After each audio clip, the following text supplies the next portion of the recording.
Welcome to the Red Chair Series. I'm Lisa Ishii, Senior Vice President Operations for the Johns Hopkins Health System, and I am delighted to have as our guest Dr. Elizabeth Ratchford. Dr. Ratchford, we get to start with you.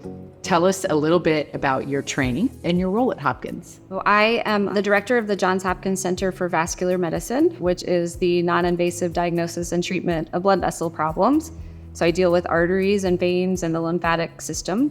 Tell us why women need to worry about vascular disease. Well, there's several vascular conditions that are unique to women. I especially see a lot of patients with fibromuscular dysplasia. 90% of patients with fibromuscular dysplasia or FMD are women. And then spontaneous coronary artery dissection, or SCAD, is another thing that I see a lot of because of the overlap with FMD. And 90% of SCAD patients are women as well. Wow. And then Raynaud's is a constriction of the blood vessels in the fingers and toes, which I actually have myself. And that's also significantly more common in women. Do we know why these vascular diseases are more common in women? It's probably hormonal. So nobody knows exactly what causes fibromuscular dysplasia or SCAD, for example, but it's thought to be related to hormonal changes, especially around the time of menopause or postpartum.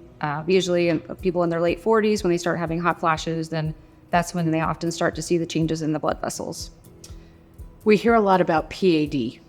What is PAD? So PAD, or peripheral artery disease, is my favorite among all the vascular disorders, and that is blockages in the leg arteries, essentially. It's caused by atherosclerosis, or the plaque buildup. It affects between 8 and 12 million Americans and more than 20% of people over age 70. Wow. So what are symptoms of PAD? So the classic symptom that I was taught in medical school is pain in the calf that comes on with exercise and is relieved with rest, which we call claudication.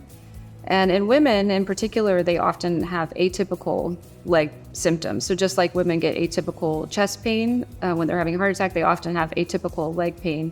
So they may not describe the classic claudication symptoms in the calf. They may just limit their walking as opposed to men. Men tend to push themselves more, so they may come into the office with more typical symptoms, whereas women just stop walking, according to the research. So that women sometimes may think that it's arthritis or spine problems or just normal aging, but it's actually a vascular problem. How do you diagnose it?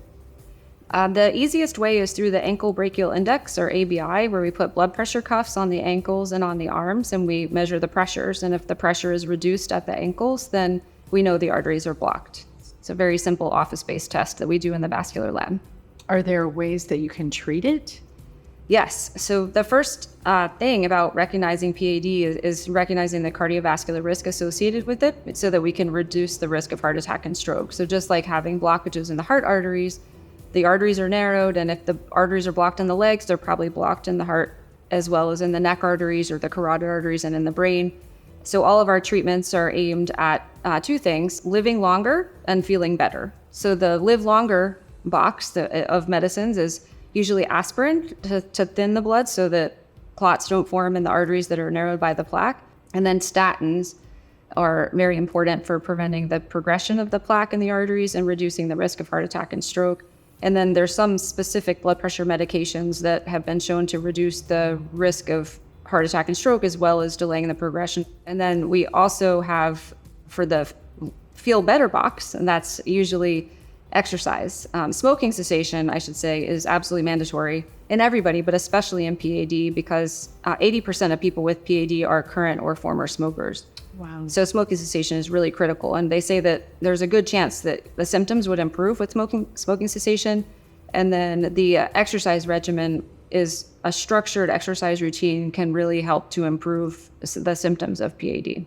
Any other things that you want women in particular, or patients in general, to know about vascular disease? I think the most important question that a vascular specialist or any doctor can ask a patient is, how far can you walk on flat ground without stopping? And if there's something limiting the walking, especially in patients with diabetes or a history of smoking, then it really needs to be investigated. I want people to know that it's not normal to not be able to walk far, and so they should get checked out so that they can make the diagnosis early, because then it's very fortunate that we know, so we can implement the optimal medical therapy to reduce that cardiovascular risk.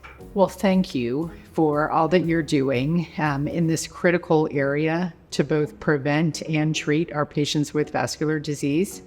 It's been a pleasure, and thank you for joining us on the Red Chair series. Thanks for having me.